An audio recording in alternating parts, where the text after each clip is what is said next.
Hello friends, welcome to Telugu audio story. మీరు కనుక ఛానల్ని ఫస్ట్ టైం చూస్తున్నట్లయితే ఛానల్ సబ్స్క్రైబ్ చేయండి, లైక్ చేయండి. అలాగే ఈ స్టోరీపై మీ వాల్యుబుల్ ఒపీనియన్ని కమెంట్ రూపంలో తెలియజేయండి. ఇక కథలోకి వెళ్దామా? చెల్లి నీవెవరో పార్ట్ 90 చూసే ముందు పార్ట్ 89 చూడండి. లింక్ డిస్క్రిప్షన్లో ఇవ్వడం జరిగింది. ఇంకో రౌండ్ వేసి వెళ్దామా అని ఐ వింక్ చేస్తూ అడిగాడు రాణా. ఇంకో రౌండా అని గుండెల మీద చేయి వేసుకొని నోరు తెరిచిన చైత్ర, అమ్మో నా వల్ల కాదు, ఈ రోజుకి ఇక్కడితో ఫుల్ స్టాప్ పెట్టు, 2 minutes అని లోపలికి వచ్చి గంట దాటిపోతోంది. లక్కీ చూస్తూ ఉంటాడు. వెళ్దాం రా అని డెవిల్ బాబు వేసుకోవడానికి ఫుల్ లెంత్ నైట్ వేర్ ఇచ్చింది చైత్ర. బాక్సర్ షాట్కి అలవాటు పడ్డ బాబు దానిని చూడడమే, ఏంటే ఇది బ్రెయిన్ దొబ్బిందా అని విసుక్కుంటూ వాటిని బెడ్ మీద విసిరి కొట్టి నా షాట్ ఇవ్వు అని అనడంతో చైత్ర ఫేస్ కందగడ్డలా మారింది. నా బ్రెయిన్ బాగానే పనిచేస్తుంది, అందుకే ఫుల్ డ్రెస్ ఇచ్చాను అని టవల్తో ఉన్న రాణా బాబును పైనుండి కింద వరకు స్కాన్ చేస్తూ, ఇక మీదట నీ మజిల్డ్ బాడీ నాది, నాకు మాత్రమే సొంతం, నేను తప్ప ఎవ్వరు చూడకూడదు, అది అబ్బాయిలైనా సరే, ఈవెన్ లక్కీతో పడుకున్నప్పుడు కూడా టీ షర్ట్ మెయింటైన్ చేయాలి అని కండిషన్ పెట్టేసరికి కళ్ళు చిట్లించాడు రాణా.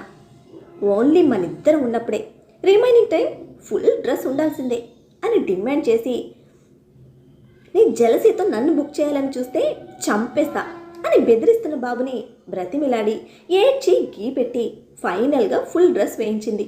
అవును, నాది jealousy, positiveness, you are my personal, నువ్వు కూడా ఇదే అంటావుగా, ఎవరైనా నన్ను చూసినా ఒప్పుకోవు, ఇప్పుడు నేను కూడా అంతే, నేను తప్ప నేను ఇంకెవ్వరు అలా చూడటానికి వీల్లేదు అని డెవిల్ బాబు డైలాగ్తో రాణా వీక్ పాయింట్ మీద కొట్టి డ్రెస్ చేసుకున్న రాణాతో చైత్ర, వెళ్దాం రా, నాకు ఆకలిగా ఉంది అని బయటకు లాక్కొచ్చింది. దీని పిచ్చితో నన్ను మూసేసింది అని ఫుల్ డ్రెస్లో ఉన్న తనను తాను పైనుంచి కింద వరకు చూసుకొని అర్జెంటుగా నా యాపిల్ గడికి సింగిల్ బెడ్ అలవాటు చేయాలి అని ఫిక్స్ అయ్యాడు. లేకపోతే చైత్రతో బిఫోర్ స్లీపింగ్ రొమాన్స్ మిస్ అయిపోతుందిగా. మరి ఆల్రెడీ ఇయర్స్ వేస్ట్ అయిపోయింది. నచ్చిన పిల్లని పక్కన పెట్టుకొని ఫుల్గా మూసుకొని ఉంటాలంటే ఎట్టా కుదురుతుంది? అందులోనే ఇక్కడ మన romantic devil. How is it possible? తింగరి కంగారు అని తిట్టుకుంటూనే చైత్ర కోసం ప్రిపేర్ చేసిన డైట్తోనే తన డిన్నర్ కంప్లీట్ చేశాడు రాణా. చిన్న డిస్కషన్ ఉంది, వచ్చేస్తాను అని డిన్నర్ ఫినిష్ అవ్వగానే ఉదయ్తో బయటకు వెళ్తూ ఉంటే, డెబిల్ నేను కూడా వస్తాను అని కాళ్ళు చుట్టేసిన లక్కీని వద్దు అంటూ తీసుకుంది చైత్ర. కేసు గురించి అనుకున్న తన భయం అర్థమవుతూ ఉంటే, బిజినెస్ ఇష్యూ చైత్ర అని క్లారిటీ ఇచ్చి, లక్కీని తీసుకునిరా, నో ప్రాబ్లం, 15 minutesలో వచ్చేస్తాను, నువ్వు మెడిసిన్స్ వేసుకో, ఏది మిస్ చేయకుండా అని చిన్న సైజు వార్నింగ్లా ఆర్డర్ వేసి లక్కీతో బయటకు వెళ్ళాడు రాణా. బిజినెస్ టాక్స్ అనేసరికి నార్మల్ అయింది చైత్ర. అమ్మ ఎందుకు భయపడుతోంది డెవిల్ అని రాణా మెడ చుట్టేసి వెనక నుండి అమ్మని చూస్తూ అడిగేశాడు లక్కీ. నీ మీద బెంగ పెట్టుకుంది, అందుకే భయపడుతోంది అని రూమ్లోకి వెళ్తున్న చైత్రను వెనక్కి తిరిగి చూసి, ఎన్ని రోజులు నేను మిస్ అయింది కదా అని ఎక్స్ప్లెయిన్ చేశాడు రాణా. నో, నాకు తెలుసు, అమ్మ నా మీద బెంగ పెట్టుకుంటే బాధపడుతుంది కానీ భయపడదు, బట్ అమ్మ ఇప్పుడు భయపడుతుంది. నువ్వు, విక్కీ అంకుల్, బటర్ బాయ్ అందరూ కూడా చాలా సీరియస్గా, చాలా బిజీగా ఉన్నారు, చాలా సీక్రెట్గా మాట్లాడుకుంటున్నారు. నాకెప్పుడు అమ్మ చెప్పని అమ్మమ్మ ఇంటికి తీసుకొచ్చారు. ఇక్కడికి రాగానే అమ్మ వచ్చింది, బట్ అమ్మ భయపడుతుంది. అది బెంగ కాదు, మీరంతా సీరియస్గా బయటకు వెళ్తున్నారు. ఇందాక కూడా నేను నిన్ను పిలుస్తూ ఉంటే వినిపించుకోకుండా వెళ్ళిపోయావు. Something is fishy, I want truth అని డిమాండ్ చేసిన లక్కీ బాబుని అరుగు మీద నిలిపి హ్యాండ్స్ ఫోల్డ్ చేసుకుని చూస్తూ ఉన్నాడు రాణా. వీడు నిజంగానే చాలా క్లెవర్, కష్టమే అంటూ పక్కన వచ్చి నిలబడ్డాడు ఉదయ్.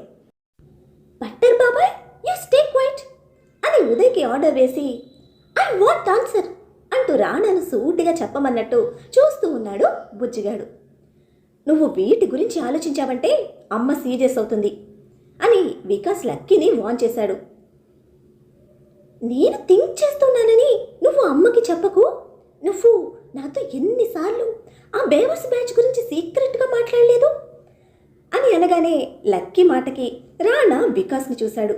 నువ్వు డిక్కీలో వేసుకు వెళ్ళిన వాళ్ళే అని రాణాకి మాత్రమే వినిపించేలా క్లారిటీ ఇచ్చి తల తిప్పాడు వికాస్.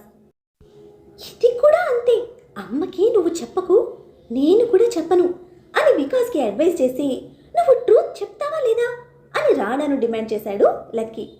నీకిప్పుడు ట్రూత్ కావాలి అంతేనా అని రాణా క్వశ్చన్ చేస్తే అవును అని తల నిలువుగా కదుపుతున్న లక్కీ రియాక్షన్తో వికాస్లో టెన్షన్ స్టార్ట్ అయింది.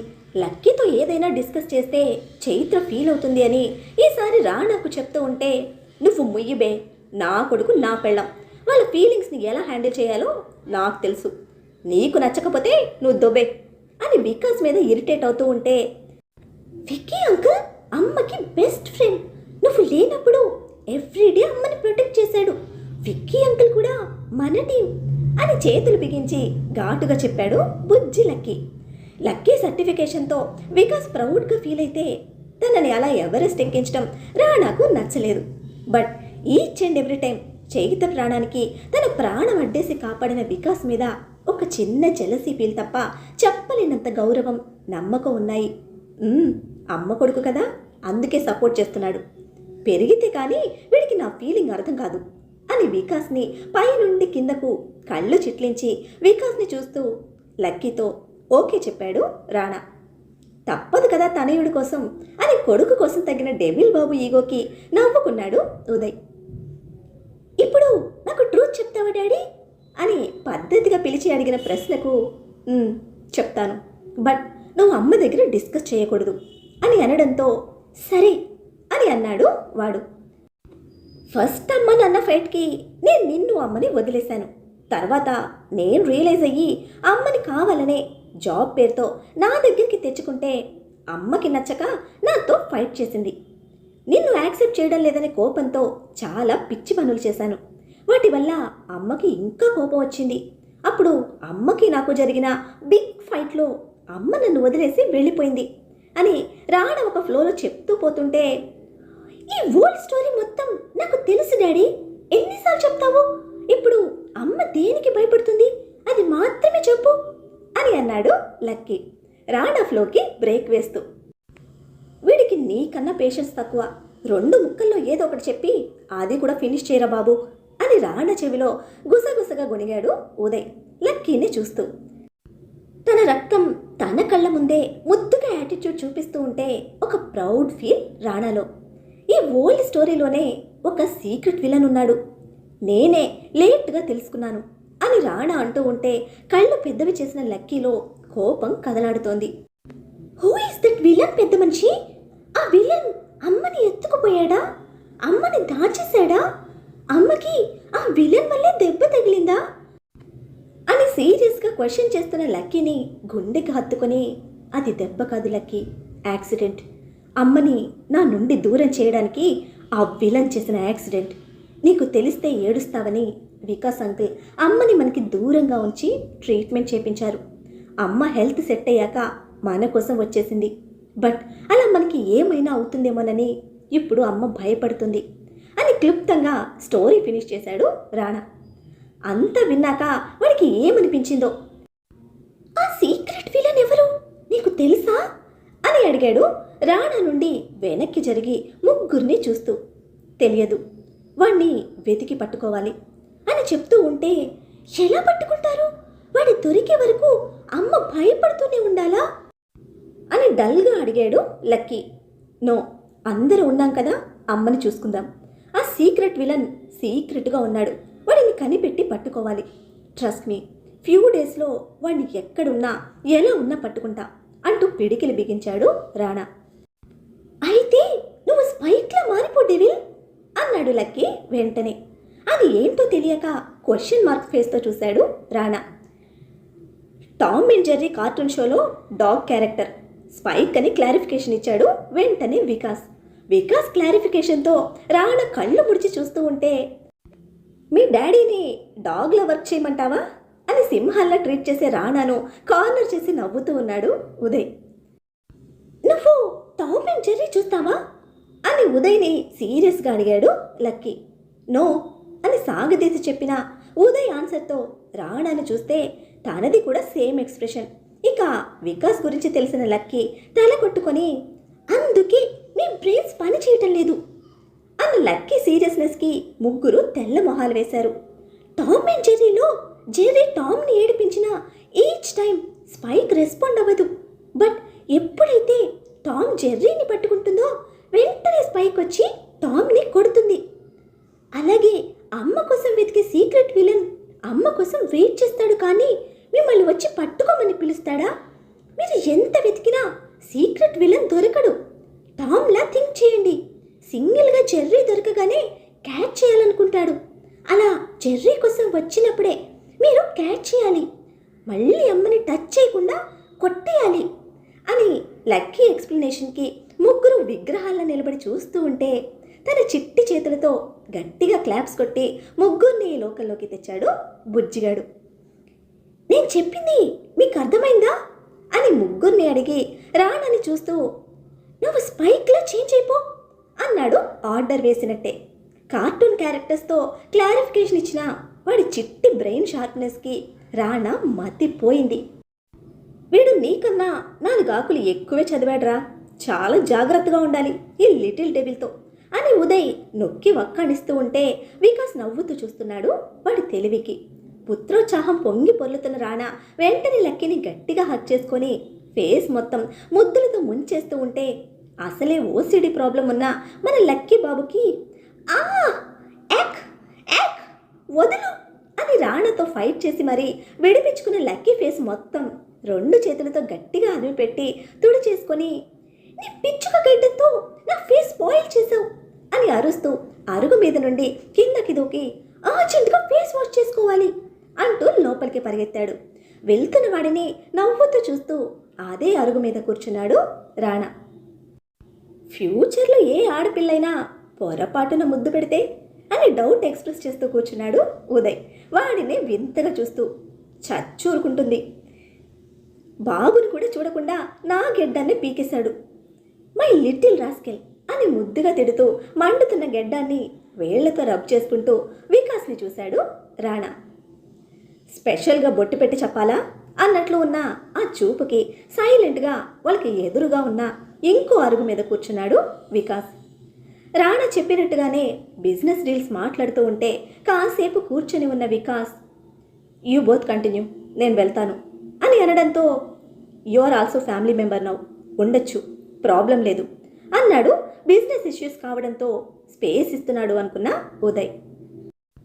ఫ్యామిలీ డిస్కషన్లో తప్పకుండా ఉంటాను, గుడ్ నైట్ అని వెళ్ళిపోయాడు వికాస్. అసలు ఏం చేస్తాడ్రా వాడు? వెళ్తున్న వికాస్ని చూస్తూ డౌట్గా అడిగాడు ఉదయ్.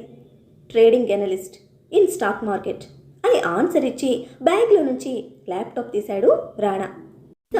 నిజమా అని నమ్మలేనట్టు అడిగిన ఉదయ్, మరి వాడిని చూస్తూ ఉంటే అలా లేడురా, జిత్తులు మరి తెలివితేటలన్నీ ఉండాలి ఆ ఫీల్డ్లో, వీడు నిజంగానే అనలిస్టా అని డౌట్గా మళ్ళీ అడిగాడు.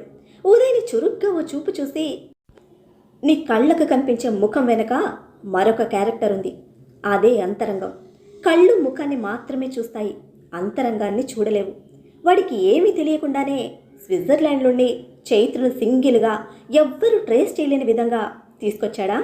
ఢిల్లీ వరకు ట్రేస్ చేయగలిగిన మనం ఆ తర్వాత ఎందుకు ట్రేస్ చేయలేకపోయాం అని రాణా అడగగానే ఉదయ్ ముఖంలో రంగులు మారాయి. నువ్వు అనుకుంటున్న ఆ జిత్తులు వారి తెలివితేటలన్నీ వాడికి పుష్కలంగా ఉన్న తోడేలుకి ప్రతిరూపం. వాడు కళ్ళ ముందు కనిపించే దాన్ని చూసి క్యారెక్టర్ని అంచనా వేయద్దు అని సీరియస్గా చెప్పి ల్యాప్టాప్ ఆన్ చేసిన రాణాను డౌట్గా చూస్తూ వాడిని ఇంకా ట్రస్ట్ చేయడం లేదా నువ్వు అని అడిగాడు. చేస్తున్నా, బట్ దానికి లిమిట్ ఉంది. At the same time doubt కూడా ఉంది, అండ్ దానికి కూడా లిమిట్ ఉంది అన్నాడు. రాణా ల్యాపీ నుంచి తల తిప్పకుండానే. అర్థం కాలేదురా అన్న ఉదయ్ ఫేస్లో కన్ఫ్యూజన్కి అస్సలు విలన్ దొరికే వరకు అందరూ దొంగలే అని స్ట్రైట్గా చెప్పి ఇంక్లూడింగ్ యూ అన్న రాణా స్టేట్మెంట్కి ఆశ్చర్యపడ్డాడు ఉదయ్. నేను కూడానా అంటూ. ఇక నీ క్వశ్చన్స్కి ఫుల్ స్టాప్ పెట్టి వర్క్లో బ్రైన్ పెట్టు అంటూనే ఉదయ్ మాటలు కట్ చేసి మానిటర్ తన సైడ్కి తిప్పేసరికి ఆ స్క్రీన్ నీలి రంగులో రాణాను వింతగా భయంగా చూస్తూ ఉన్నాడు ఉదయ్. అంతే కదా, చీకటిలో ఉండి సాయం చేసేవాడు దేవుడైతే అదే చీకటిలో ఉండి మనుషులతో మనసులతో వాళ్ళ ప్రాణాలతో ఆడుకునేవాడు రాక్షసుడే అవుతాడు. అటువంటి రాక్షస నీడ తమ చుట్టూ ఉందని తెలిసినప్పుడు తన నీడను కూడా అనుమానించడం సహజం. ఉదయ్ అది అర్థం చేసుకున్నాడు. ఆ తర్వాత ప్రశ్నించకుండా వర్క్ గురించి సాగిన డిస్కషన్లో తెలియకుండానే అరగంట గడిపేసి లోపలికి వచ్చారు ఇద్దరు. కొన్ని నిమిషాల ముందే చైత్రతో మాట్లాడి బిజినెస్ డిస్కషన్ అయిపోగానే వస్తారు అని చెప్పి ఎర్రగా కందిపోయిన లక్కీ బుగ్గలకు చీవాట్లు తిని వెళ్ళాడు వికాస్. రాణా వచ్చేసరికి లక్కీ నిద్రపోయాడు. బట్ తన కోసమే ఎదురు చూస్తున్నట్టు ఉన్న చైత్ర లాబీ బ్యాగ్ షెల్ఫ్లో పెట్టి బెడ్ ఎక్కిన రాణా మిస్ అయ్యావా అంటూ చైత్ర ఒడిలో దూరిపోయాడు. తలను ఫోర్స్గా పక్కకు తోసేసి కాళ్ళు ముడుచుకున్న చైత్ర రియాక్షన్కి మెంటలా నీకు అని అంటూ గిరుక్కును తిరిగిన రాణా మోచేతుల మీద బాడీ నిలిపి తలెత్తి సీరియస్గా చూశాడు. నువ్వు చేసే పనులకి నిజంగానే మెంటల్ వస్తోంది అని ఎగిరి పడుతున్న చైత్ర కోపానికి వీడుగాని చెప్పాడా అని వికాస్ని డౌట్గా చూస్తూ లేచి కూర్చున్న రాణా ఏదైనా ఉంటే స్ట్రైట్గా చెప్పు, కొట్లాటకు దిగావంటే మొహం కొబ్బరి పచ్చడి చేస్తా అని వార్నింగ్ ఇచ్చాడు. నీకు వంట చేయడం వచ్చని నన్ను బెదిరించకు అని చిటపటలాడుతూ వాడి బుగ్గలు చిల్లి రెడ్ కలర్లో కందిపోయాయి చూడు అనేసరికి చూసిన రాణా కళ్ళు పెద్దవయ్యాయి. నిజంగానే అప్పటి వరకు కొడుకుని చూడలేదు డెవిల్ బాబు. ఫేస్ మొత్తం పింక్ లిస్ట్లో ఉంటే 2 సైడ్స్ బుగ్గలు మాత్రం రెడ్ చిల్లిల్లా కందిపోయి కనిపిస్తున్నాయి. నేను అంత హార్ష్గా కిస్ చేయలేదే అన్నాడు ఫింగర్స్తో లక్కీ బుగ్గలను స్మూత్గా తడుముతూ. నువ్వు చేయలేదు, వాడే చేసుకున్నాడు. నీ పిచ్చి గూడు గడ్డంతో వాడిని కిస్ చేయడమే కాకుండా వెట్నెస్ తగిలేలా కొరికావు. వాడి ఓసిడి క్లీనింగ్ తెలుసు కదా అని తడి తగిలిన బుగ్గలను 10 సార్లు పైనే గట్టిగా అరిమి పెట్టి రుద్ది రుద్ది కడిగిన లక్కీ తిట్టిన తిట్లన్నీ ఒక్కటి కూడా మిస్ అవ్వకుండా చెప్పింది చైత్ర. నవ్వుతూ చైత్రను వడిలోకి లాక్కొని నీ బాడీ మొత్తం నా టంగ్తో తడి చేస్తే ఇష్టంగా ఎంజాయ్ చేసావు కదే, ఆ మాత్రం వాడికి చెప్పలేకపోయావా అన్నాడు నెక్ మీద కిస్ చేసి. అది నేను, వాడు కాదు. వాడికి తడి తగిలితే నచ్చదు అని రాణా ఫేస్ దూరం జరిపింది తన షోల్డర్ నుంచి. అయితే నీకు నచ్చుతుందా అంటూనే దగ్గరికి వచ్చిన రాణా కిస్ చేసిన చోటే నాలుకతో లిక్ చేస్తూ ఉంటే చెంప మీద చరిచి దూరం తోసింది, టాపిక్ డైవర్ట్ చేయొద్దు అంటూ.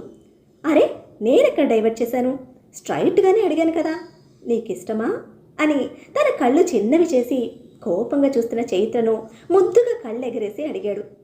నాలుకతో పెదవులు తడుపుతున్న రాణా ఇంటెన్స్ లుక్కి కళ్ళు పక్కకు తిప్పి వాడిని అలా కిస్ చేయకు పాపం, చూడు ఎంతలా బుగ్గలు కందిపోయాయో అని సింపతి చూపిస్తున్న చైత్రను మళ్ళీ ఒడిలోకి లాక్కొని నాకు బాగా ముద్దుస్తే కంట్రోల్ చేసుకోలేను, చూపించేయాలి. నాకు కాదు నీ కొడుక్కి చెప్పుకో డాడీ ఫీలింగ్స్ని బేర్ చేయమని అని ఆర్డర్ వేసేసరికి పసివాడితో పోటీ ఏంటి నీకు అని కోపంగా మూతి బిగించింది. పసివాడితో కాదు ఫీలింగ్స్తో పోటీ పడలేను అంటూనే బిగించిన చైత్ర పెదవులను లాక్ చేసి 2 నిమిషాలు ముద్దుతో పంటిగాట్లు దించి వదిలాడు. ఆ అని మంటకి రాగం తీస్తూ చిల్లుపడిన పెదవిని వేళ్లతో పట్టి చూస్తే రక్తం ఉరుతూ కనిపించి పాప కోపాన్ని పెంచింది. అసలు మనిషివేనా నువ్వు, ఎందుకిలా కొరికేవు అని కారం తిన్న కోతిలా మోకాళ్ళ మీద లేచి రాణాను కొడుతూ ఉంటే రెప్పపాటు కాలంలో తనని వెనక్కి తోసి చేతులు బెడ్కి లాక్ చేసి చైత్ర మీద 2 సైడ్స్ లెగ్స్ వేసి కూర్చున్నాడు రాణా. పెద్దవి చేసిన కళ్ళతో కోపం నటిస్తూ ఉన్న లోన గుండెలు దడదడలాడుతూ ఉంది. నెక్స్ట్ స్టెప్ ఏంటా అని. మరి మన డెవిల్ బాబు నెక్స్ట్ స్టెప్ ఏమై ఉంటుంది? మన జూనియర్ డెవిల్ తన చిన్ని బ్రెయిన్ వాడి ఇచ్చిన ఐడియాను డెవిల్ బాబు ఫాలో చేయనున్నాడా? రాణా అనుమానపడుతున్నట్టు వికాస్ చిత్తులు మారి బ్రెయిన్కి ఏదైనా నిజం తెలుసా? చూద్దాం ఆ చీకట్లో రాక్షసుల్ని ఎలా పట్టుకుంటారో. చూడాలంటే ఫాలో అయిపోండి మరి. అలానే ఈ ఎపిసోడ్ని లైక్ చేయడం మాత్రం మర్చిపోకండి. Bye friends.